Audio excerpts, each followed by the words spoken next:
insonning ichki energiyasini vizualizatsiya, affirmatsiya va shunga o'xshash faktorlar rivojlantiradi. Ya'ni ichki energiyani, pozitivlik o'zida har qanday holatda ham pozitiv kayfiyatni saqlab qolish, ya'ni tabassum qilish yoki shunga o'xshash faktorlarni jamlash imkoniyatiga ega bo'ladi.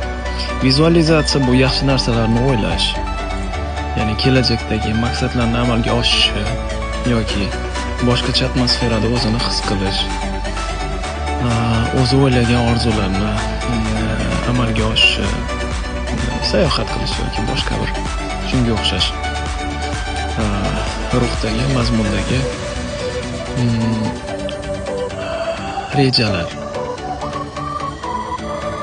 va faqat pozitiv ruhdagi xulosali fikrlar, ideyalar, yangi doiradagi, yangi mazmundagi yangiliklar, shularni tasavvur qilish yaxshi natija beradi.